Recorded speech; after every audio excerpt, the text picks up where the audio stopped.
အတန်ကြားရတော့ဘာဖြစ်တာလဲအော်စိုက်မဘူးနဲ့အခုချက်ချင်းလာခဲ့မယ်နော်စပိုက်ဒါမန်လာခဲ့မယ်သိလားအော်အရေးကြီးငါဘာယူရမှာလဲဘာယူရမှာအော်အင်းစပိုက်ဒါမန်အင်းဟုတ်ပြီစပိုက်ဒါမန်လက်အဲ့ဒါအရေးကြီးอ่ะဘလော့ရိုက်ရမယ်ဘလော့ရိုက်ရမယ်ဒါတေချာပေါက်ပြူးများမှာတော့ဘလော့ရင်ရိုက်တာမင်္ဂလာပါအခုပဲမမဝိုင်တို့ရဲ့6ထပ်တိုက်အပေါ်ကနေပြီးတော့လူတယောက် accident ပြုတ်ကျလာတာ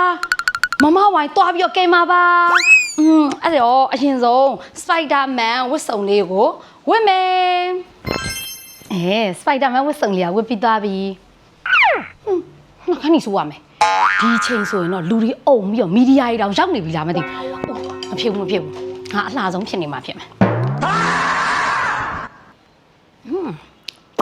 ပြီးသွားပြီဆိုရင်တော့ Spider-Man လက်အိတ်ကလေးကိုဝတ်သွားမှာပါဒီလက်အိတ်က Spider-Man Glove နောက်ဆုံးထွက်တဲ့ version 80 Pro လေးနော်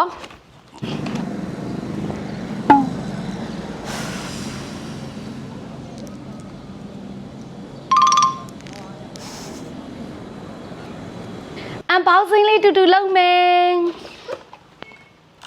ဝါ glove က2ခုပါတယ်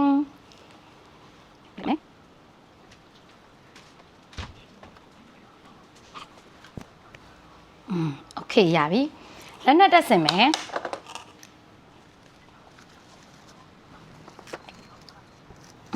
โอเค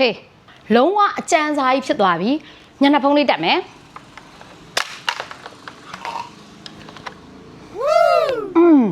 ရပြီပတ်ကြတော့မယ်ခဏလေးဒီလက်နက်ကမနေ့ကမှဝယ်ထားဆိုတော့တခါမှလည်းသုံးမကြည့်ရသေးဘူးတော့အစမ်းလေးကျင့်လိုက်ပါဦးမယ်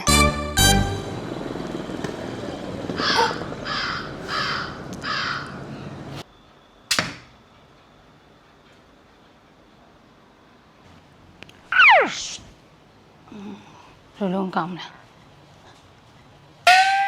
ကိုပဲပြစ်လိုက်တော့မယ်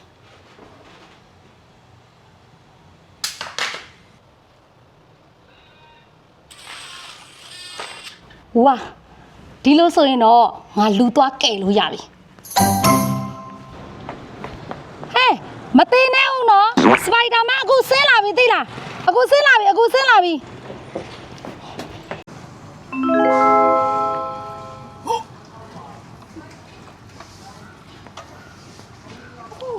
ခုနကလေတိုက်ပေါ်ကပြုတ်ကြရတဲ့တယောက်ရောလွန်ခဲ့တဲ့15မိနစ်ဆုံးသွားရောလွန်ခဲ့တဲ့15မိနစ်ဆုံးသွားရောငါအလောက်တောင်မှကြာဝါ